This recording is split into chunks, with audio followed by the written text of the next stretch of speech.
Good afternoon. Welcome to the 2021 MBBS Declaration Ceremony. Please be upstanding as we welcome the academic procession into the hall. Thank you.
My name is Martin Bruning and I'm the Interim Dean of Medicine and your MC for this evening, so please make yourself seated. We acknowledge and pay our respects to the Kaurna people, the traditional custodians whose ancestral land on which the University of Adelaide's campuses at North Terrace, Waite and Roseworthy are built. We acknowledge the deep feelings of attachment and relationship of the Kaurna people to country, and we respect and value their past, present and ongoing connection to the land and cultural beliefs.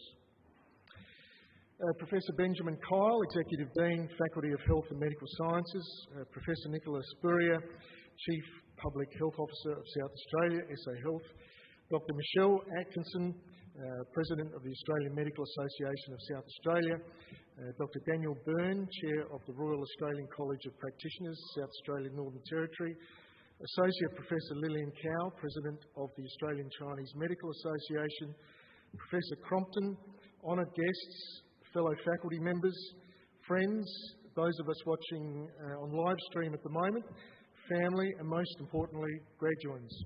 Welcome to the 2021 MBBS Declaration Ceremony. Congratulations. That word is far too simple and overused to capture what this moment actually means.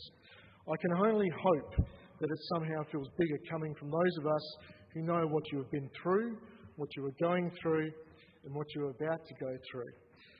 This declaration ceremony is one of the highlights of the academic year and an opportunity to celebrate your achievements as you prepare to embark on the next stage of your training.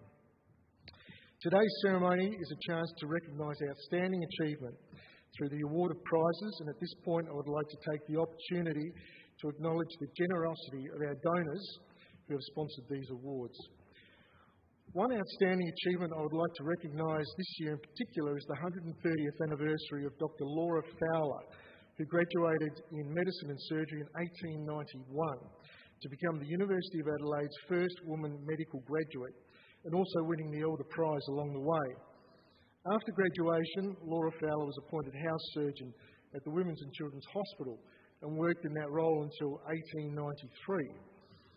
After marrying fellow physician Charles Standish Hope, the couple moved to India in 1895 and settled in Bengal, and would go on to devote 30 years of their lives to Bengal, working in a variety of church missions and working in field hospitals during World War I. Laura was a pioneer at the time, when the choices open to women were strongly limited by gender prescription. I hope this inspires you to be innovative and pioneer yourselves in your next steps in training. The class of 2021 is a part of a tradition dating back 136 years of Adelaide Medical School graduating classes. When we consider what changes there have been in the practice of medicine over the last 20 years, let alone the last 136, it is impossible to imagine what these graduates here will see and do during their professional careers that they're about to embark on. To put it in some sort of perspective, when I was a boy, when Rick Astley was going around the first time, a patient undergoing a gallbladder removal would be in hospital for an average of 4 days, and now the stay is just shy of 5 hours. So a lot's changed. You are going to be part of an era that will fundamentally redefine the way in which healthcare is delivered. However, I truly believe that whatever the changes in knowledge and technology, the fundamental values that underpin our degrees will remain constant. At the end of the ceremony today, our graduates will affirm their commitment to these values to the words of the Declaration of Geneva, in which they will pledge to dedicate their lives to the service of humanity. What more noble a mission could there be? I'm sure that all our graduates would agree that they would not be here today without the support of all their families. There's a good chance that the people who love you, the people in this room, have been just as invested in watching you cross this stage on this prestigious occasion as you have been. And maybe you've pictured yourself walking across that stage thinking, Mum and Dad, this one's for you. We thank you for preparing and supporting our graduates. And for the mums, dads, grandparents and significant others in the audience who are thinking also, how can they possibly be doctors at this point in time? Do not worry. The fine group of people behind me on the stage and many others within the medical school have invested much effort into ensuring that above all, the graduates that we present to the community are safe. I'm in a unique position as I have a small footprint throughout the medical curriculum and then get to work with the students in the long term as colleagues. And I can say without a shadow of a doubt that our graduates are safe. This has been more of a challenge over the last 2 years, but through the significant work from faculty and the student group, the finish line has now been reached. This has required resilience, flexibility and cooperation, and here I would personally like to acknowledge the efforts of the AMSS, the Medical Students Society, in their help over these last 2 years. I wish you all the best for your careers. At this stage, it's a little like jumping off the end of the jetty. A little bit anxious at first, but quite exhilarating, really. As long as you land properly, and you will because we've taught you how to be safe. If there is advice I can give you, and it is very simple because as a surgeon, we are by definition very simple, turn up on time. You've got to turn up. Be nice to people. Don't argue with the nursing staff. Try your best and always ask for help. Now, if that sage advice fails, then invoke the 3 phrases that will get you through life. Great idea, boss. Cover for me, and it was like it when I got here. So these words are uttered by one of the 20th century's greatest philosophers, Homer Simpson. So remember that. You have all done very well. Congratulations, and it has been a privilege to have participated in your journey. We've been also very lucky in this great country and even more so in this great state. Let's bear in mind that somewhere in the world there could be a dean attending a virtual graduation with a suit on top and pyjama bottoms on the bottom on Zoom. So thankfully we're here today, and so on that note I'd like to invite Professor Nicola Spurrier to give the 2021 Declaration Ceremony guest speech.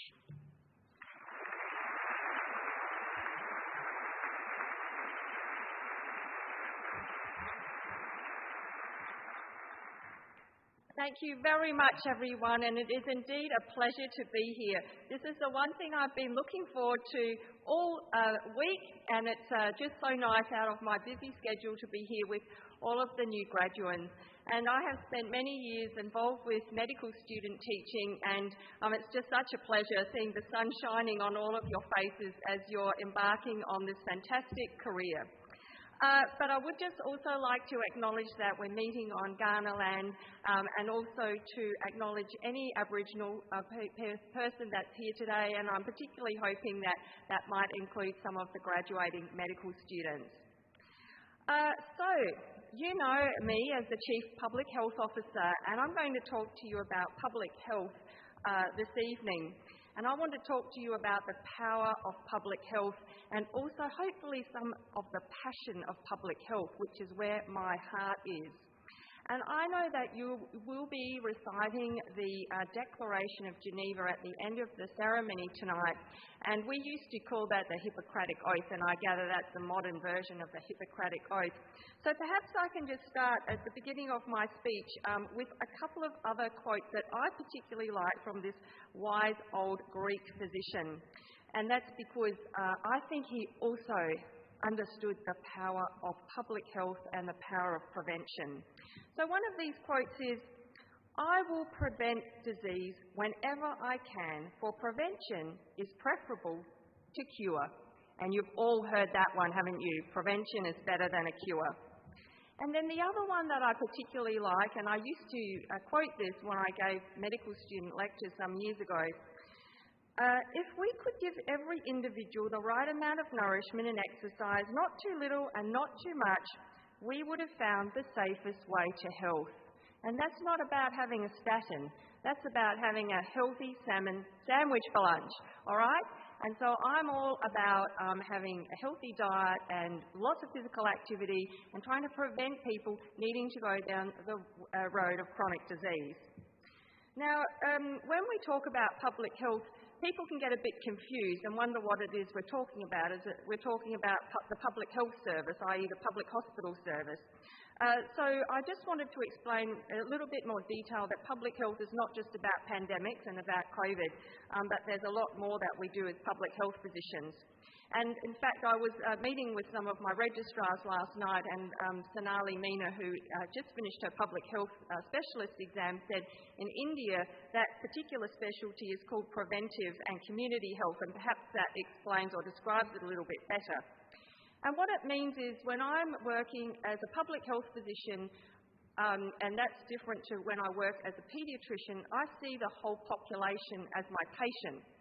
And so when I think about taking a history and looking for symptoms and signs, instead, because I'm treating the whole population, I'll look at epidemiology and I'll look at the rates of disease and I'll try and work out what the causes of those diseases are, and then try and look at ways of managing the cause and therefore preventing that disease right across the whole population. And so the very important part of public health is about preventing and getting in early and turning things off right at the source. And people ask me, "Nicola, how do you manage all of those press conferences? And how, it must be quite stressful." And I do think, well, you wouldn't expect a surgeon to be self-doubting as they go into the operating theatre. But as a public health physician, the way I communicate with the public is through the media, or it might be a community forum, or it might be through infographics or other messages that we put out. So when I'm doing a press conference, I'm thinking about the whole population, and when I'm responding to the questions, I'm talking to everybody that's sitting at home, and that's my patient. So if you can see it in that sort of perspective. Now, the other thing about public health is that the portfolio is really broad and it's incredibly interesting. So even though that people think I might be the face of the pandemic, there's a lot of other things that we do in the Department of Health. But we also work in partnership with local government and so many other agencies, because you can't, as one individual person, improve the health of a whole population. So some of the other areas are health promotion, and that's addressing the upstream social and behavioural determinants of health, and people might have heard of Wellbeing SA as that entity now in our state that is the leader in that area. And then health protection. So when you go and turn the tap on in Adelaide, you're expecting to have safe, clean drinking water coming out, and you're not going to get infected with microbes. And so we have a team of people that are involved with safe air, clean air, safe water, sewerage management, clean food, safe food, and the like. And then, of course, we have communicable diseases, and you all know about contact tracing and quarantine now, and obviously immunisation. And then the other part of the portfolio is emergency management, so preparing for bushfires and other sorts of emergencies and making sure that we've got a strong health response. So that's a little bit about what public health is, but just to give you a few examples to show you how public health has the power to improve the lives of millions of people. And I don't want to underrate working as a clinician where you're working one-on-one with a patient, but when you think of working in public health, you can implement policies and programs, you can improve the lives and save the lives in many cases of millions of people. And I just thought I'd give you some of those examples. So one of our favourite people, or one of our favourite doctors in public health medicine is Dr. John Snow. And when I talk about Dr. John Snow, I have people feeling I'm going to be talking about the Game of Thrones, which I've never watched, but I'm not talking about that particular John Snow. And also, when I talked about this Dr. John Snow recently, an anaesthetist told me, hang on a minute, he's the father of anaesthesia, not public health, because he was actually an anaesthetist. So many doctors back in those yesteryears often had more than one specialty and did a lot.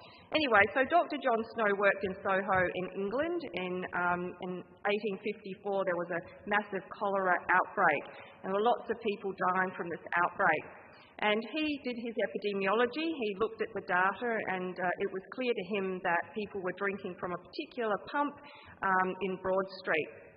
So what could he have done at that point? Well, there's a range of things. He could have decided to look at how many hospitals were in the area and maybe build another hospital and maybe put some extra beds in there and maybe make sure that the doctors and nurses knew how to follow the evidence-based guidelines for treating people with cholera.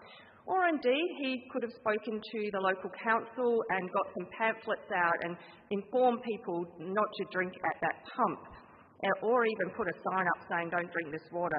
But what he did was, I thought just so classical for public health. He just took the handle off the pump and he took away the source of the infection. And of course that meant that nobody could drink from it and the cholera outbreak was overcome. And thinking about the pandemic, that's actually what we did here in Australia. We shut the international borders and we turned off the source, and we waited until we had other public health measures such as vaccination to keep people safe. There's a couple of other really good examples of public health, more recent and more pertinent to my generation. And when I was training as a paediatrician at the Women's and Children's Hospital, we used to very often, when we were on the weekend or on a night duty, have a baby brought in dead from sudden infant death syndrome. And it was quite a regular occurrence. It was pretty stressful, as you can imagine. But again, the epidemiologists and researchers kept looking at what was causing this, and I just wanted to mention Dr. Susan Beale, who was a wonderful paediatrician from South Australia, who put all of this information together and worked out it was because babies were being put to sleep on their tummies with their little bums up in the air. And in fact, as a registrar, I would walk around the hospital and all the babies were slept like that. That was actually something that the medical profession had recommended to mothers in the 1940s and 1950s. But we had the Back to Sleep campaign, and now babies don't sleep like that. And again, we have saved millions and millions of babies' lives by that simple or that understanding of the complexity of SIDS and then putting that intervention in place. And then this would not be a public health speech unless I mention Professor Fiona Stanley. I hope that some of you know Professor Fiona Stanley. She worked in Pediatrics in Western Australia and was an absolutely wonderful public health physician. It was Fiona that worked out that neural tube defects in spina bifida in children was caused by a folate deficiency, and now all women receive information about having folate during pregnancy, and we fortify our bread now with folate, and the incidence of spina bifida has again remarkably dropped. So that's some of the examples of how public health is just so powerful. But despite the importance, and one would think, we should be spending maybe some resource on public health and preventing people getting sick. In fact, the expenditure in public health around the globe has dropped and has had a steady downward trend. And in the Australian Institute of Health and Welfare 2013 to 14, it was 1.4% of our whole health expenditure was spent on preventing people getting sick. So let's see, we've had the pandemic, people's now understood, I think, more about public health, and let's see if we can strengthen our public health system into the future. And we're always cursed in public health with what we call the prevention paradox, and this is basically because public health stops bad things happening. When bad things stop happening, it's very easy to say, well, we don't really need that right now, and that's what you probably thought. Why are we still wearing masks, and why are we not able to go dancing? And unfortunately, what we're doing is we're preventing bad things from happening, and therefore they didn't happen, and then we can go, well, that might have been an overreaction. And there's a very cute little cartoon I was sent last year, and I'm sure you all know about Pooh and Piglet and enjoyed those books as kids. And there's a picture of them walking in the snow together, and they've just changed the captions, and I'll tell you what they're saying. So first up, Piglet says, how will we know if our pandemic guidelines work? He asks Pooh, and Pooh says, the world will say we overreacted. Sounds like my life story. And then Piglet says, so even when we're right, everyone thinks we're wrong. And Pooh says, welcome to public health, Piglet. And Piglet understood. So it's this paradox of stopping bad things happening, and then you can say, well, that was an overreaction. One of my registrars, as I said, I was having a meal with them last night, and she said to me she was on a flight recently, and the person sitting next to her was chatting to her, and they said, you're doing so well in South Australia, it must be so great, you won't have very much work to do. And she was like, oh, and then she said, well, we are doing lots of work actually, and that's why we haven't had a high case number. So it's that, because we've got rid of the problem, it's actually because of all the work we've done. So I thought I'll just end, because I don't want to keep you. You've got all these wonderful people to receive prizes, but I think it's also worth thinking about what we've learned from the pandemic. And there's many things that we've learned, all about the wonderful use of telemedicine and a whole range of other things. But one of the things that just fundamentally that I think if we haven't taken this away, it is a wake-up call, is the fragility of our ecosystem. And it's what happens when this delicate balance is disrupted through human action and human intervention. And it's lovely to have my good colleague, Professor Gersman, here, and also I know that you young people absolutely understand this, that climate change is the biggest threat to human health. And certainly in terms of communicable disease, with the climate changing, we are going to expect more pandemics and more epidemics. In Australia in particular, with vector-borne diseases such as Ross River and Barmah Forest virus, and of course malaria as a mosquito-borne infection as the climate changes. And people will already know that we have a flying fox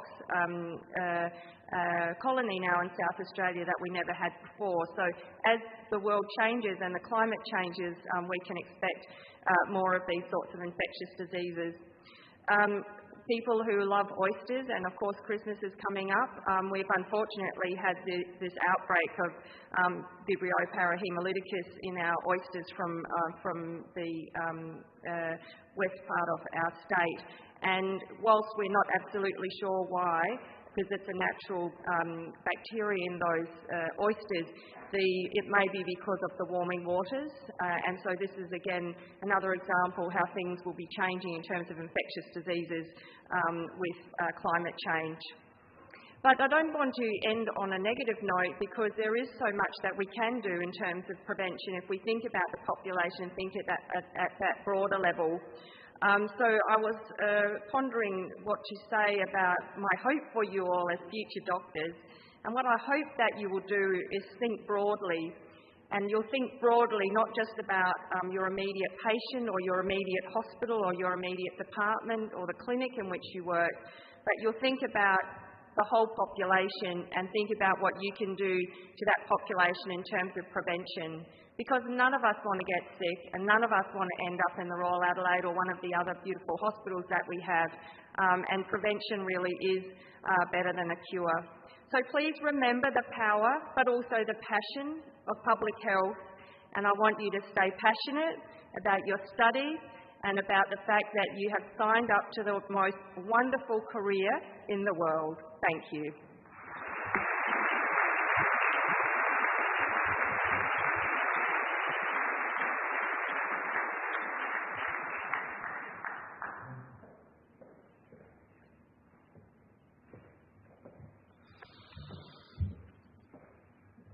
Okay, we now commence the first section of our awards, which will be presented by Professor Nicola Spurrier.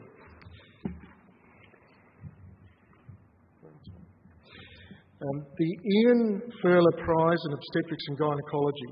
This is awarded in Year 6 to the student who achieved the best overall mark in a structured Viva exam in Year 5. This year's winner is Jack Dooney.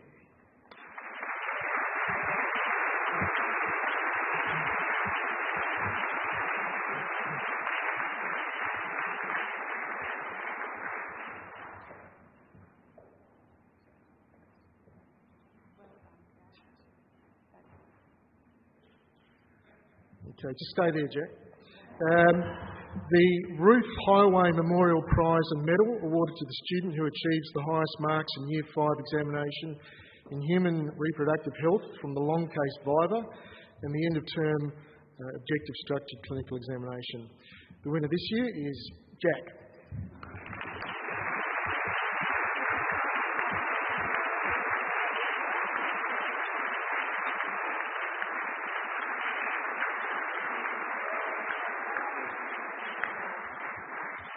Okay, and the next award is the Royal Australian New Zealand College of Gynaecologists Women's Health Award.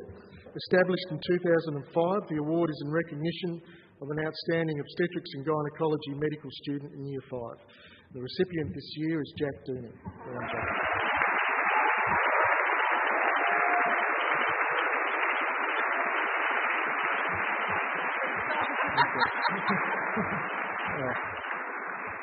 Okay, that's enough, Jack. All right, good. Now, the HK Fry Memorial Prize in Psychological Medicine. This is awarded to the Year 6 student who gives the best presentation on a psychiatric topic which is undertaken as a component of the Year 6 psychiatric attachment. The winner this year is Bethany Morgan for the title Pandemics and Psychosis. Yeah, Bethany.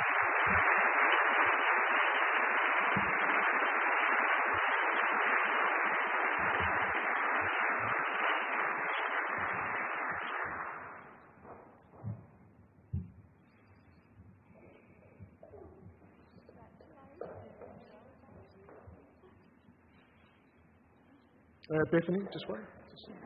The Sir Trent Campion de Crepney Memorial Prize awarded to the sixth year to the student who obtained the highest marks in Year 5 end-of-year clinical exams, Bethany Morgan.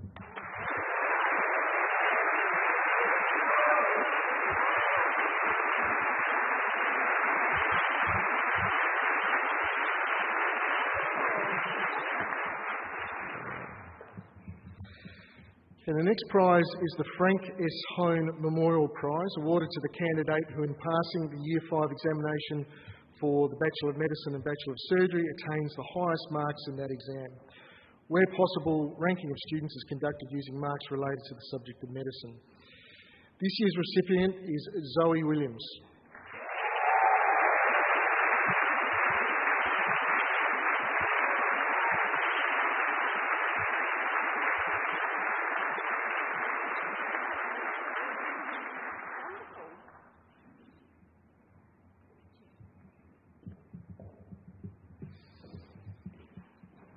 The next prize is the Keith Sheridan Prize. This is awarded in Year 6 to the student who has attained the highest overall performance in the Year 5 clinical attachments and the end of Year 5 examination. The winner this year is Hamish Phillips.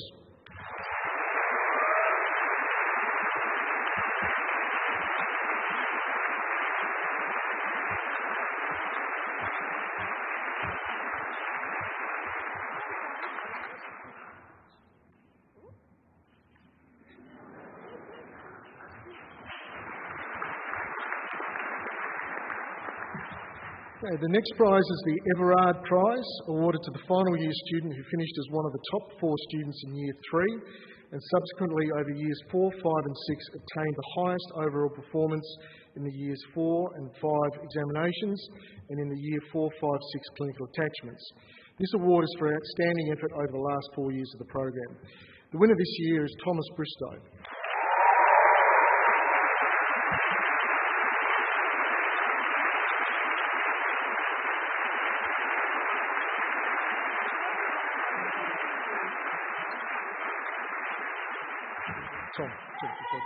Just wait. The next prize is the prize in Pediatric Surgery and Medicine, awarded in Year 6 to the student with the best performance in Year 5 Pediatric Surgery and Medicine. This year it's shared between Thomas Bristow and Smita Batterjee.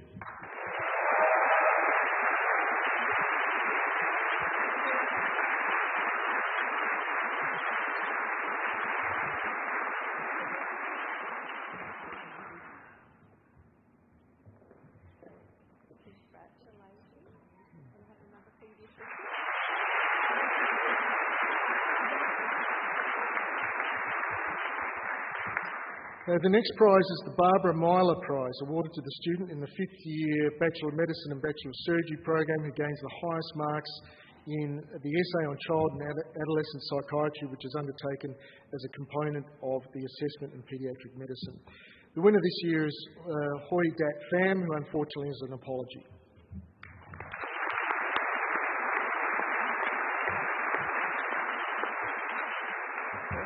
I'd like to thank Professor Spurrier for presenting these awards and congratulate the recipients for all their hard work and achievements.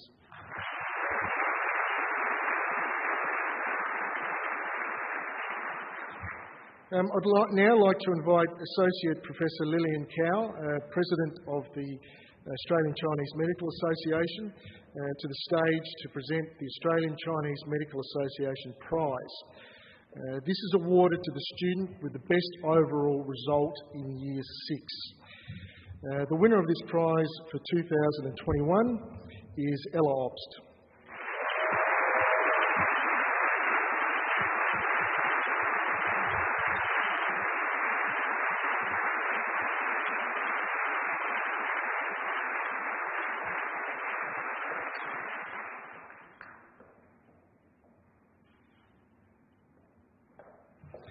I'd like to thank Associate Professor Lillian Cow and invite to the stage Patrick Kennelwell to present the Student Awards to staff.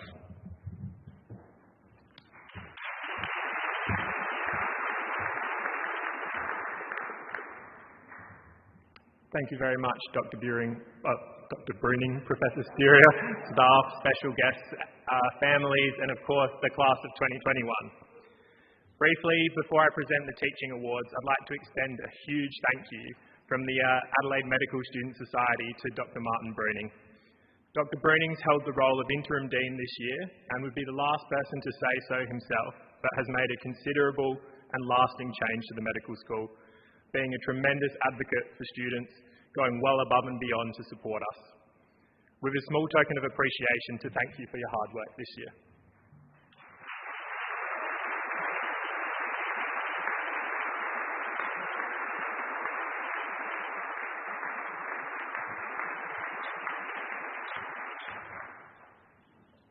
Moving on to the Students' Awards to staff. So throughout their time at university, students are lucky to receive invaluable teaching from clinicians, junior doctors, registrars and other SA Health staff, often from the generosity of their own heart and often without remuneration. The Adelaide Medical Student Society Teaching Awards acknowledge the generous contributions of these teachers to the learning and mentoring of students throughout the medical program.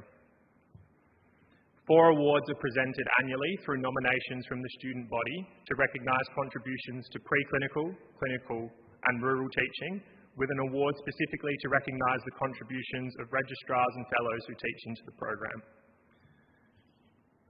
Without further ado, the Richard Pellew Prize for Preclinical Teaching is awarded to Dr. Matthew Arnold.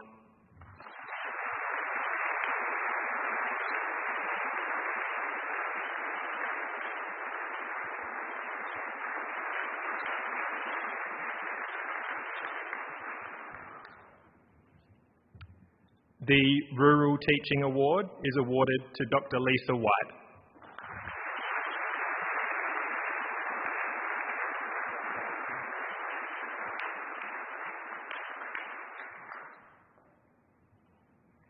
Unfortunately, the remaining two recipients couldn't attend tonight, but we'd like to acknowledge the contributions that they've made as well.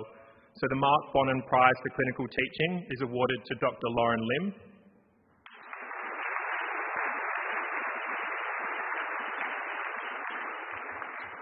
And the Registrar and Fellow Teaching Award was given to Dr. Tony Farfus.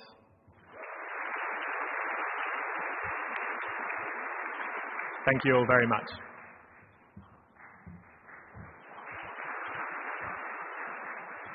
Yes, I think Patrick's working as an intern on our unit in a month's time, so you do well. Very good. Okay, I now welcome Sachini Pereira, who is representing the Adelaide Medical Students Foundation, to present the Intern Teaching Awards. The AMSF is an independent organisation led by students and graduate doctors from the Adelaide Medical School, which exists to serve and support Adelaide medical students in the form of various prizes, scholarships and grants, two of which will be presented today.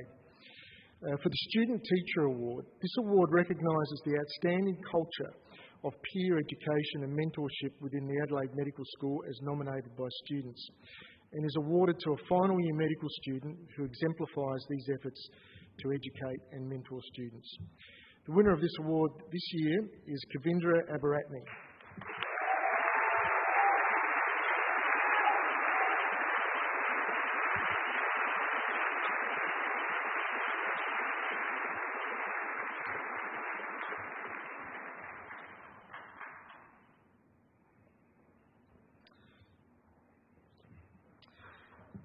For the Intern Teaching Awards, these three awards are given for outstanding teaching by interns to medical students, awarded to an intern from each of the major teaching sites after nominations by students and selection by the medical committee at each site and approval by the AMSF Board of Directors. The winner of the Intern Teaching Award at the Royal Adelaide Hospital this year is Dr. Portia Joyce Tubb.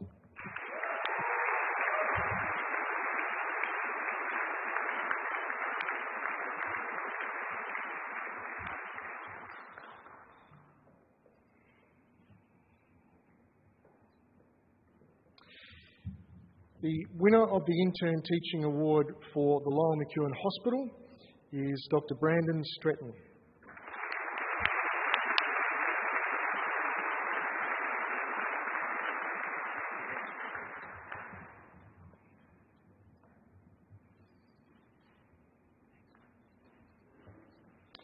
And the winner of the Intern Teaching Award for the Queen Elizabeth Hospital, who unfortunately has an apology tonight, is Dr. Sarah Miller.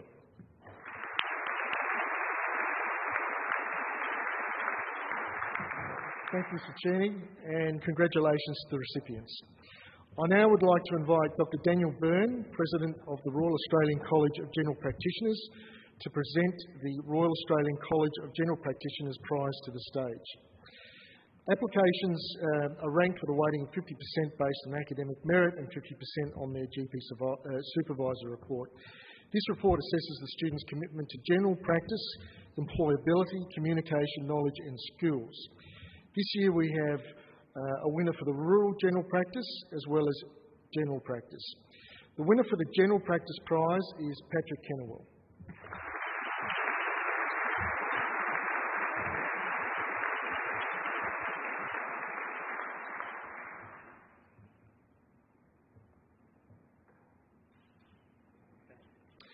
And the rural general practice prize this year, the recipient is Zoe Williams.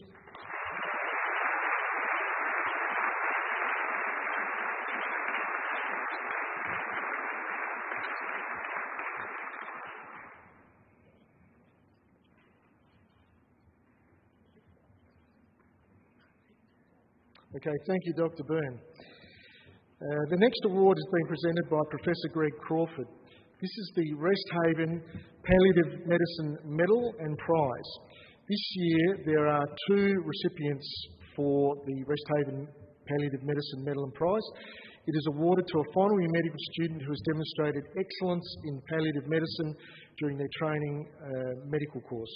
This year we have 2 winners, Madeline Clevey, who was an apology, and Daniela Nolan.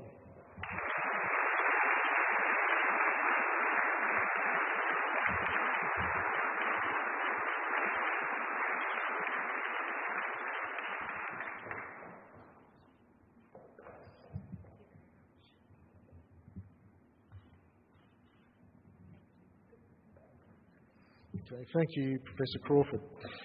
Our next award is the Australian and New Zealand Society for Geriatric Medicine South Australian Prize. Now, unfortunately, Dr. Chloe First, the President of the Australian New Zealand Geriatric Medicine Division, is an apology this evening, so I'll be presenting the award.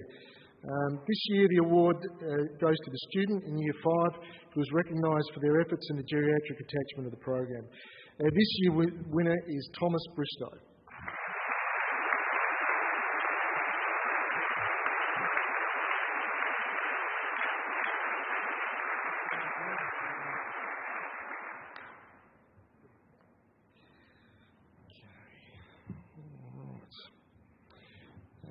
I now invite Professor John Crompton to the stage to present the David Crompton Award. The David Crompton Award goes to a final year medical student who has submitted the best 3,000-word essay on any ophthalmology-related topic of the student's choice. The winner of the award for 2021 is Kaiser Rana.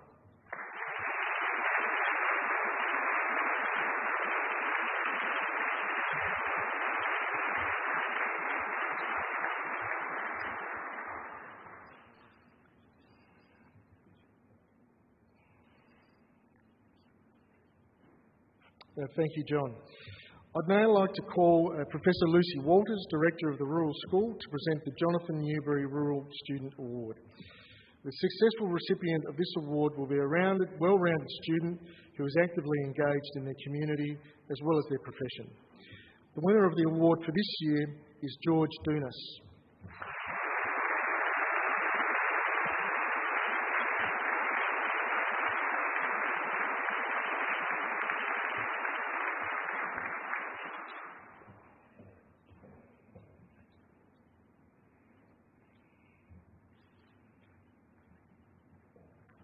Thank you, Lucy.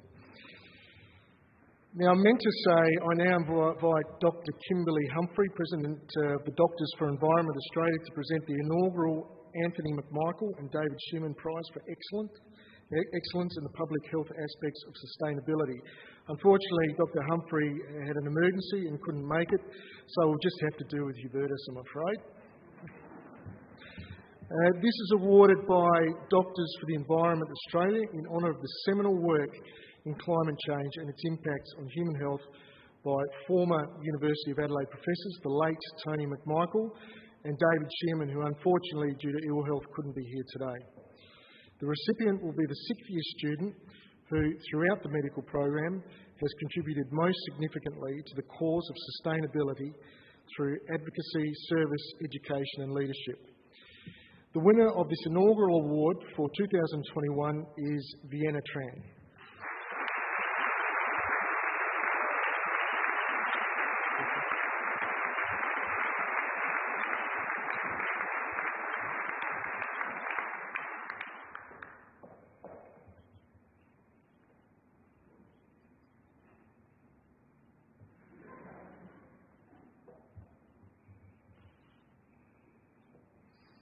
Okay, thank you, Hubertus. I now invite Dr. Michelle Atchison, President of the Australian Medical Association of South Australia, to say a few words before presenting the Australian Medical Association Prize.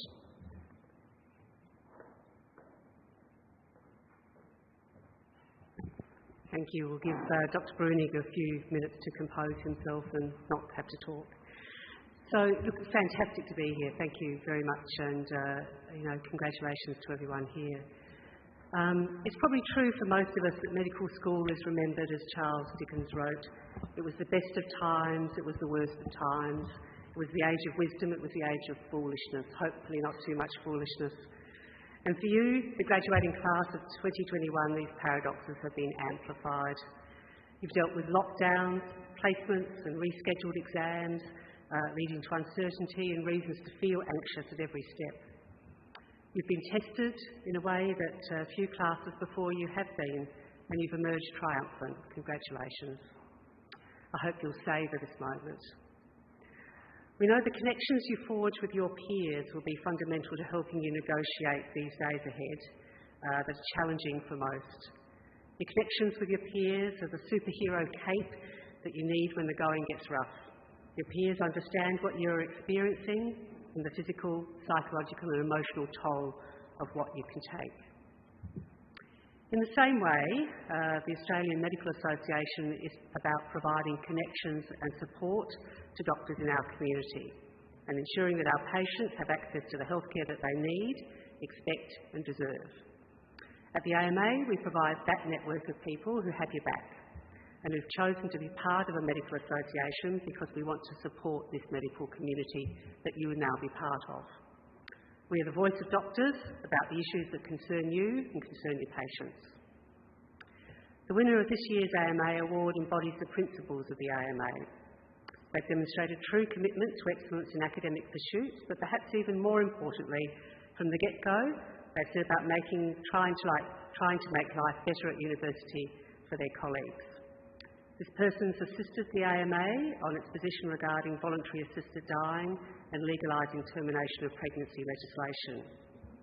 In ongoing leadership roles with the Adelaide Medical Students Society, they helped the organisation turn around a $24,000 loss, and they've worked hard to make the Students Society a fun and inclusive organisation with a strong relationship with the faculty, and always prioritise student wellbeing, inclusivity and strong educational advocacy. And I think the relationship that I can see here between Dr. Brunig and you students, is testimony to the work of the Medical Students Society. Some key achievements that this person has done this year and that your society has done has been in engaging and empowering international students by convincing SA Health to hire all international students as interns in the state for 2022 and fostering and building greater links with international students offshore. This person led the charge to retain the current grading system for the new Doctor of Medicine degree and helped organise a series of educational and social events despite COVID. They've encouraged transparency of the Medical Students Society's election process, safeguarding constitutional change. They've worked extensively with the faculty to maintain and improve the student-faculty relationship into future years and have worked with the Adelaide University Union to increase services at the new Health and Medical Services building.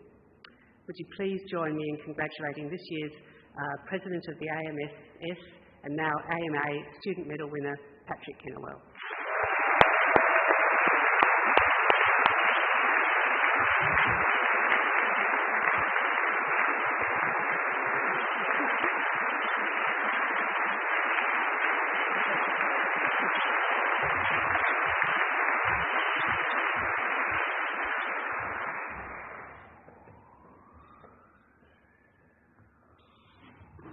Well, thank you to all our presenters tonight and congratulations to all the students.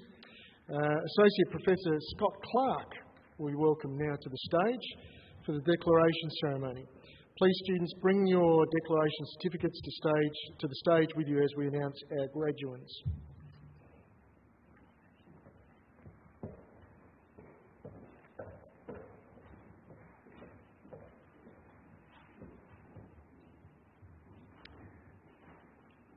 I present to you the graduates from the Adelaide Medical School to the degrees of Bachelor of Medicine and Bachelor of Surgery. Nimantha Abagunasekara.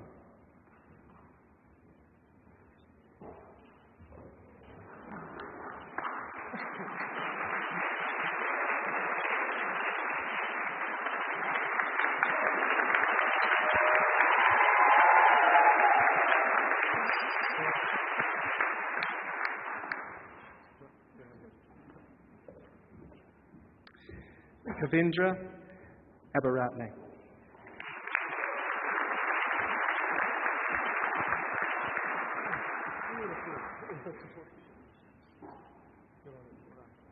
Rabia Abu Asi.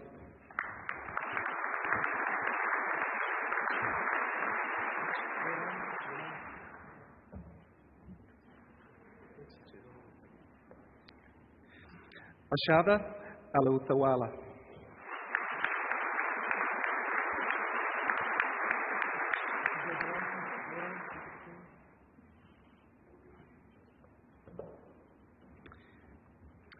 Vidi Ara.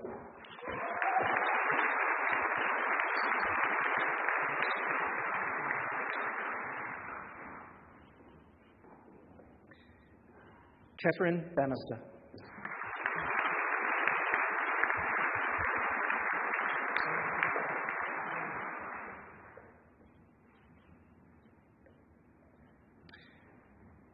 Adriano Barilla.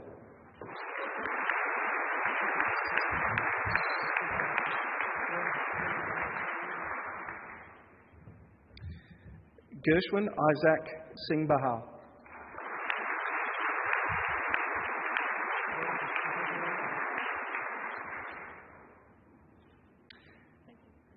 Smita Bhattacharjee.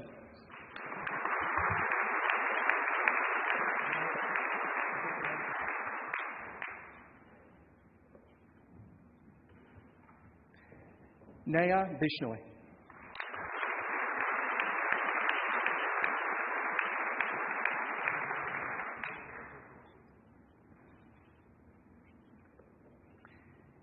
Emily Bliss.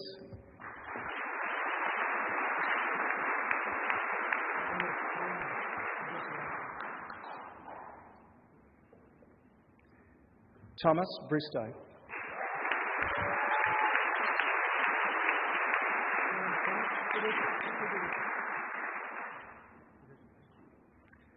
Jamie Bundenberg.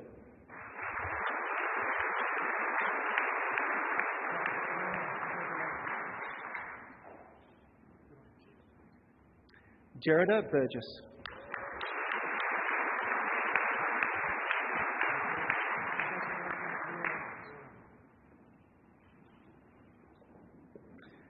Jed Campbell.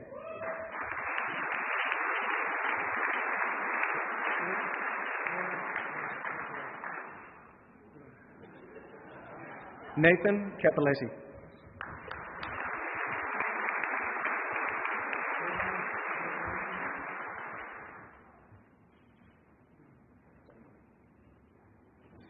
Alexis Chiru Rui Ming.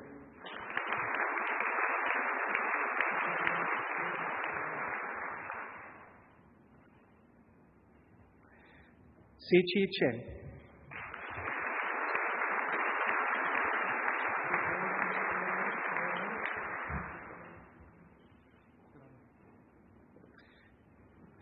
TNA Cindy Chong.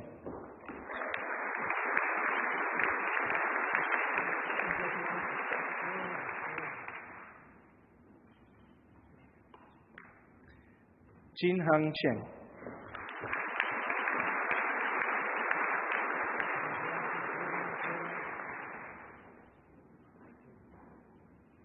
Lisa Childs.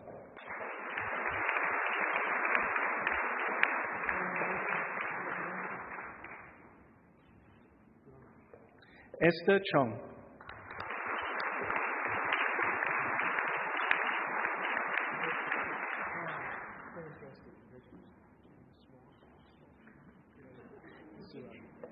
Darren Chong.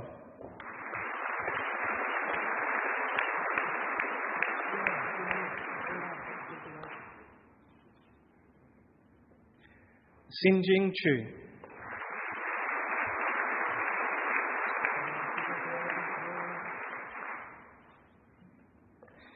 King Sam Samuel Chu.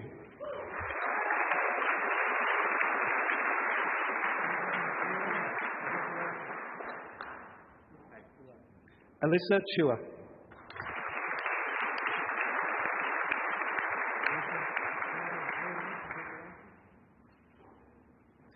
Jonathan Daniel.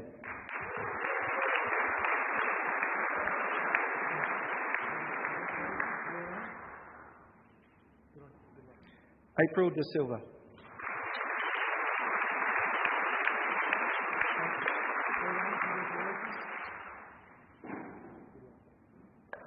Jude Dianovich.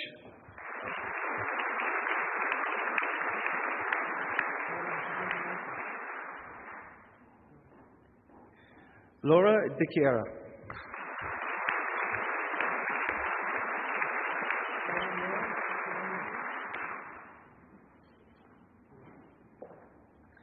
Nathan Dignam.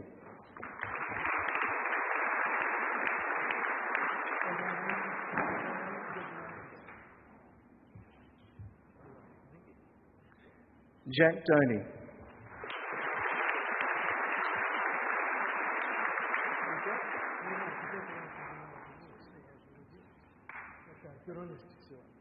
George Dunas.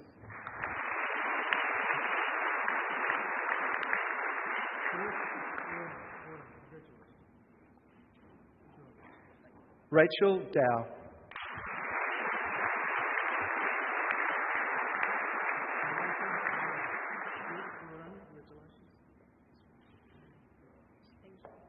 Georgina Duncan.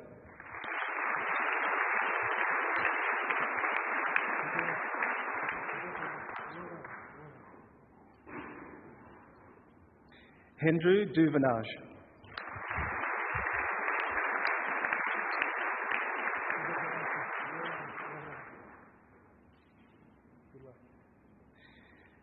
Mitna Akanayaka.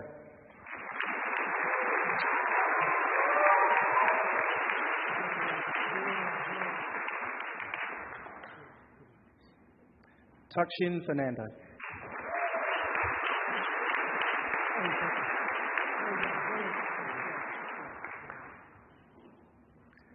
Lachlan Feats.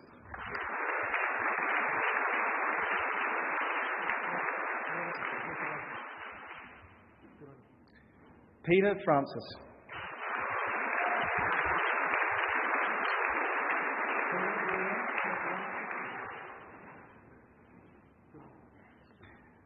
Kyle Frankie.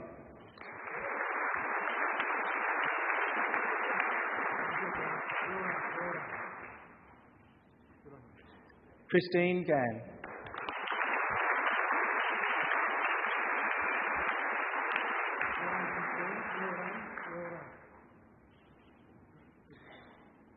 John Glenatsis.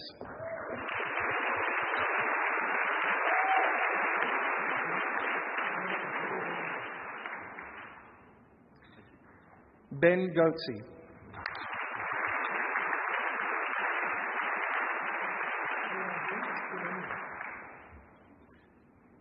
Edward Gore.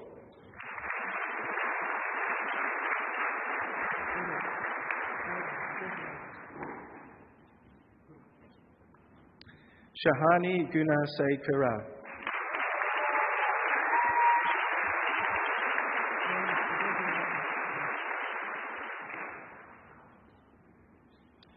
Rikshikesh Harish.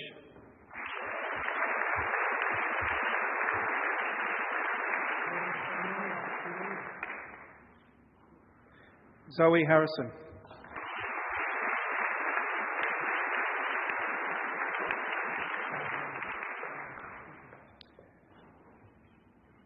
Nicola Hayward.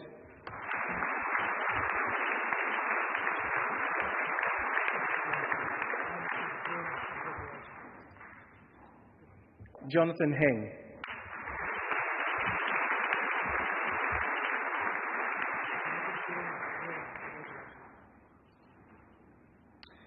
Siti Shakina binti Haji Abdul Kadir.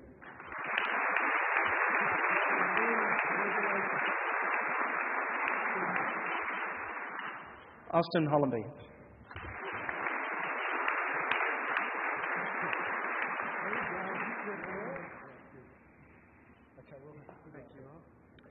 Prashant Nair Janathanan.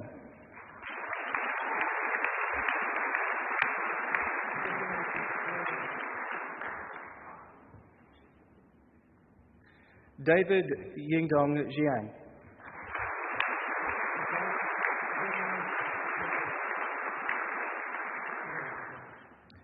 Harrison Judd.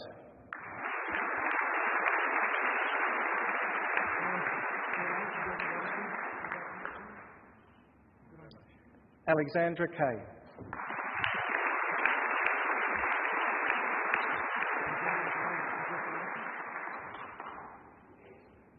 Bianca Kennedy.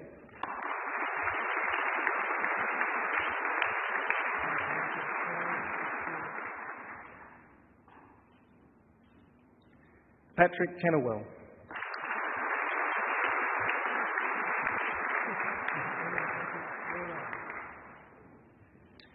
Angeline Kong.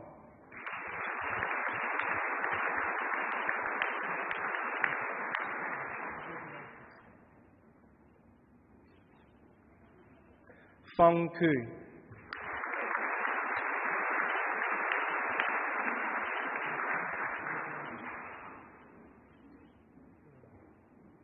Denny Kim.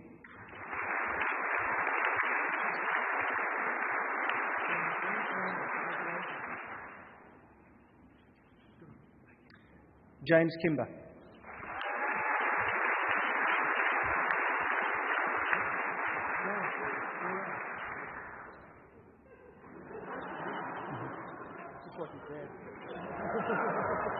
Joshua Kabor.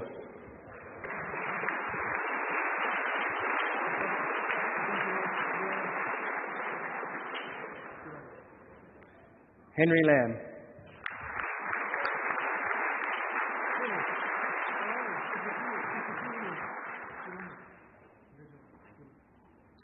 Rebecca Langens.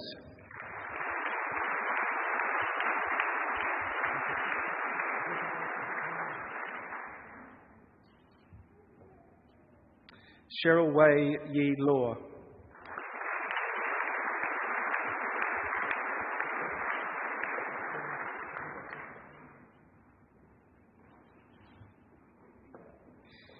Ezram Lehman.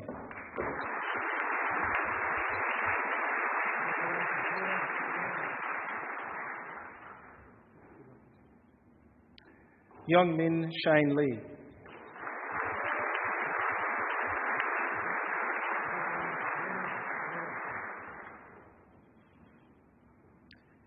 Alistair Leslie.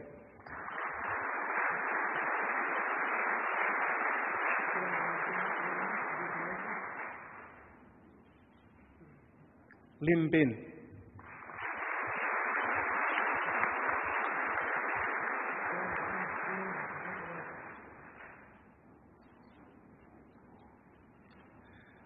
Long Chui Yong.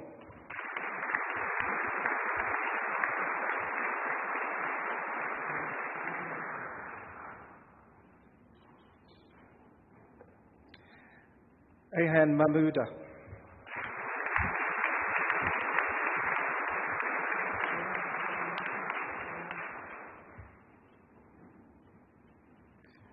Louisa Marnie.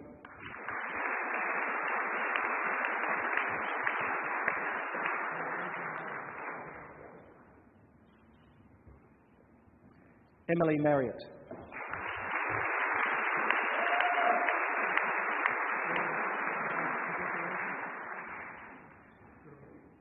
Henry Marshall.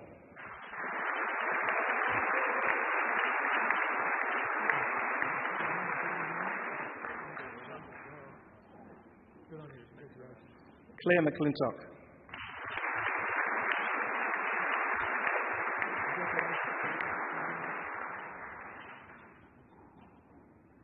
Yuznida Zahira Muhammad Yusuf.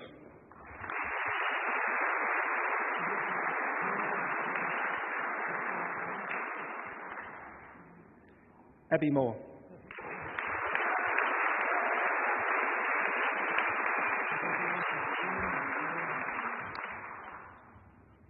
Holly Moran.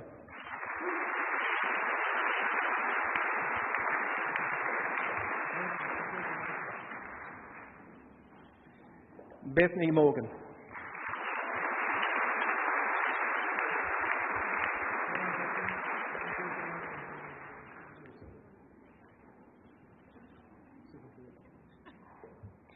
Oliver Mountain.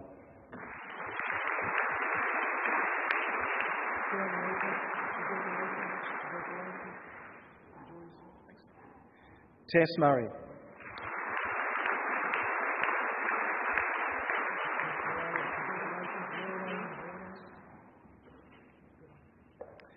Peter Musgrove.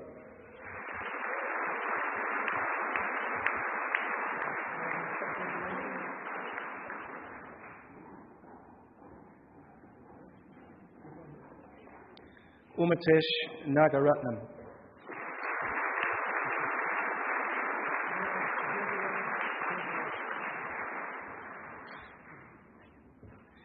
Benjamin Nioy.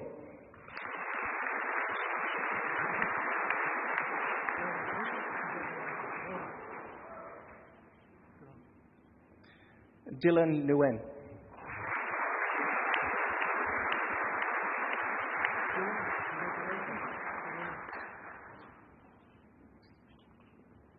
Harrison Ninaba.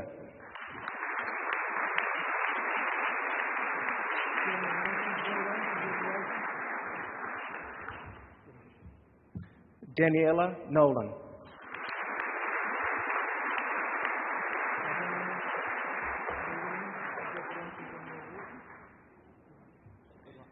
Ella Obst.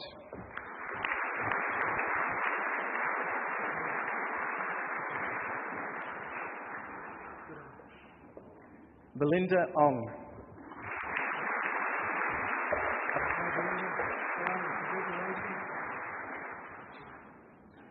Jun Bing Park.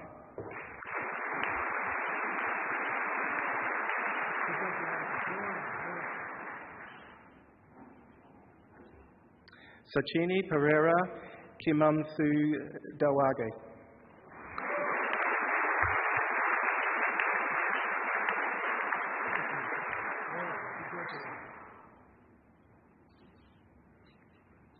Hamish Phillips.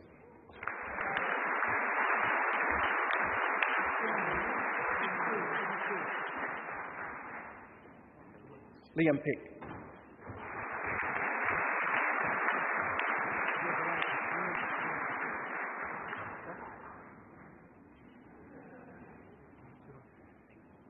Monique Tizianello.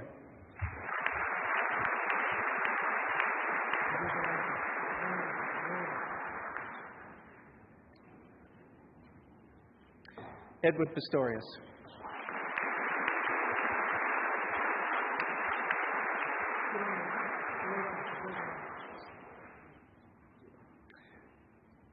David Power. Apology. Sorry. Shabab Rahman.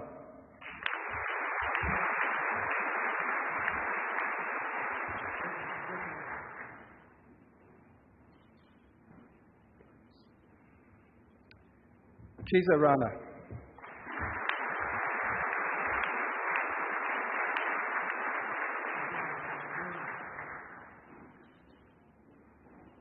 Mark Rosenbilt.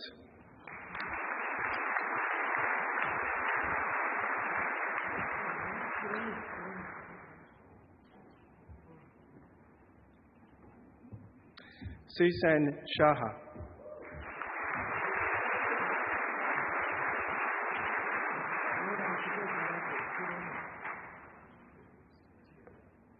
Jaspreet Kaur Sandhu.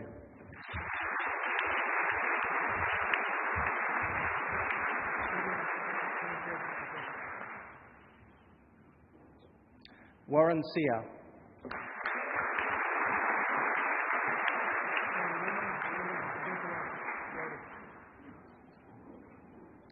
Henry Shaw.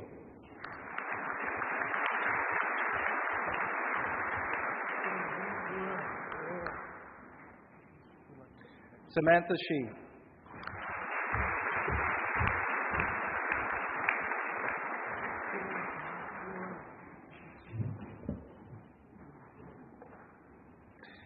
Unanya Sinha.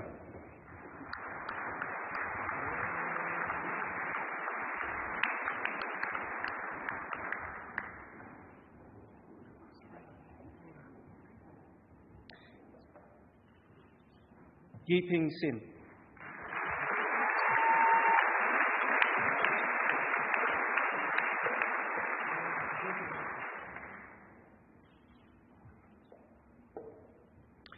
Diana Sriwardena.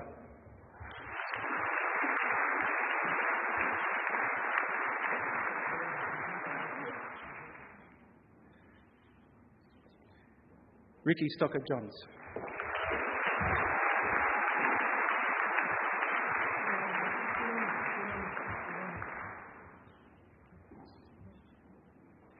Hamish Story.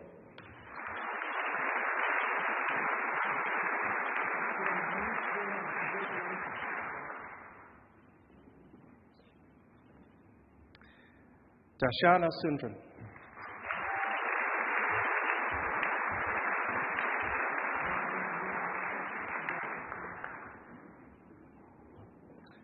Jonghu Sung.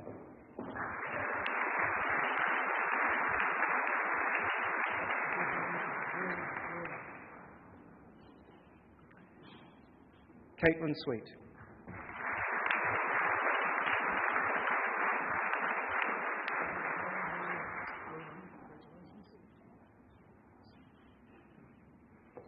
Michelle Tan.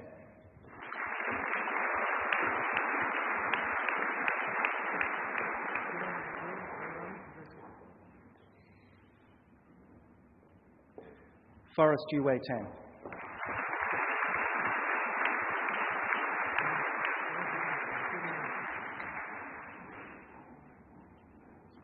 Zoe Taylor.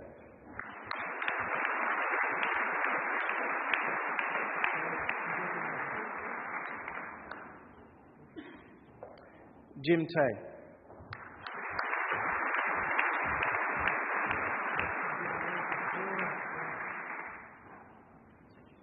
Rachel Torpy.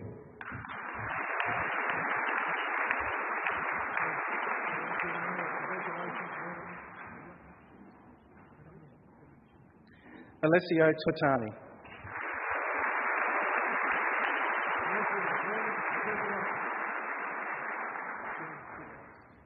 Vienna Tran.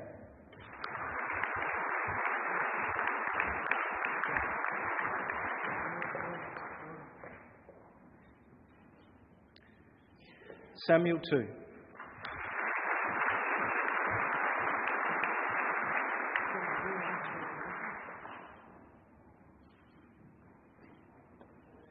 Hannah Twidell.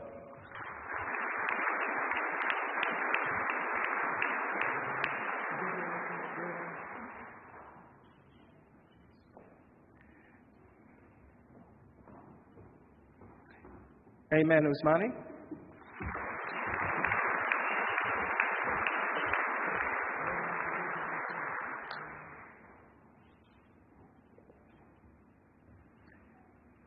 Abby Van Voet.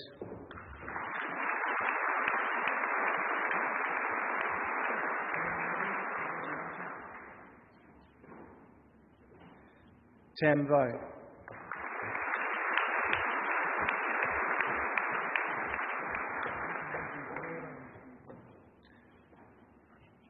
Lauren Vu.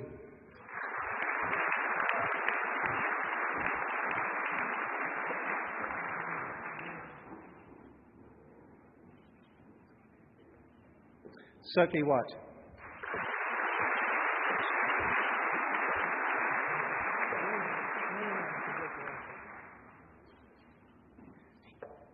Campbell Wildman.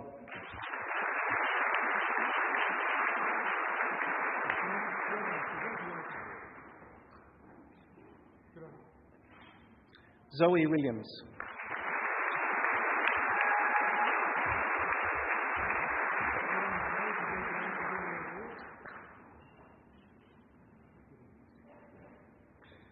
Tanya Wong.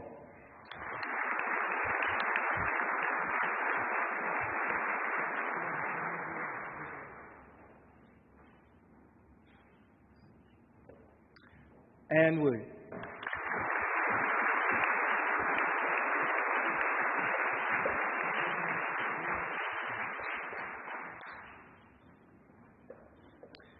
Priscilla Yee.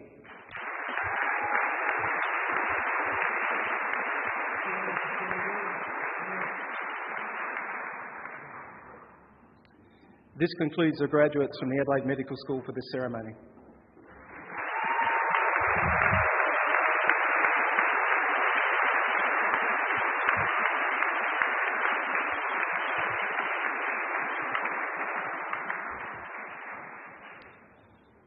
Okay, I'd now like to invite Ella Obst, the winner of the Australian Chinese Medical Association Prize, back to the stage to lead the graduates in the reading of the Declaration. If the students could please stand for the Declaration of Geneva and read along with Ella.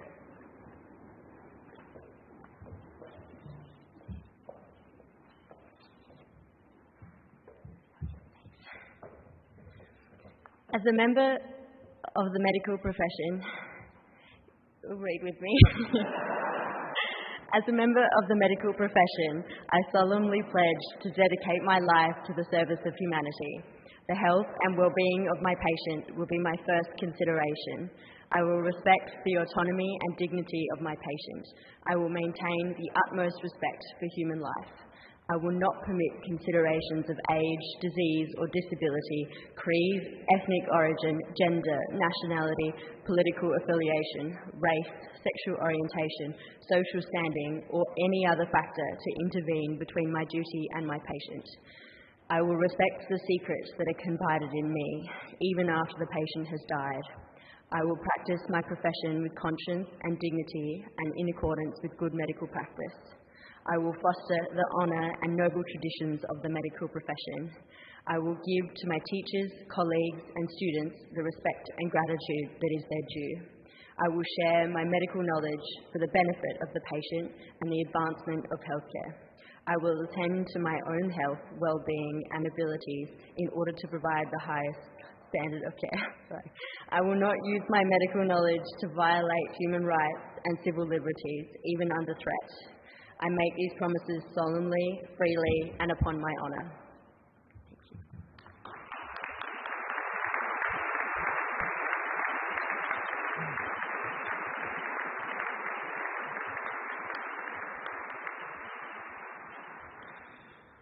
It now gives me great pleasure to congratulate all of the new graduates here today.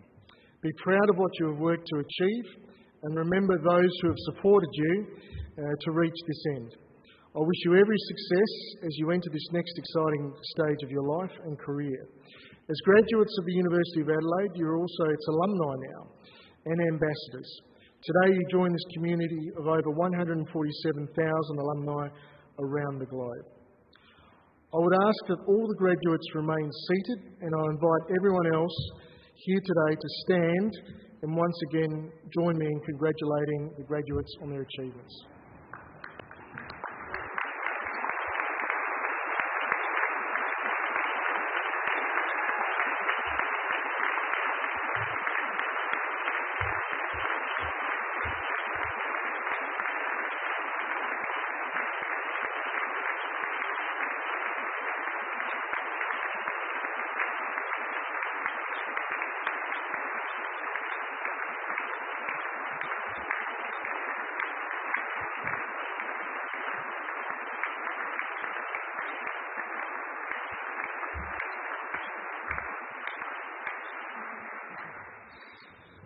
Okay, would the audience remain standing and the graduates could now please stand for the academic recession.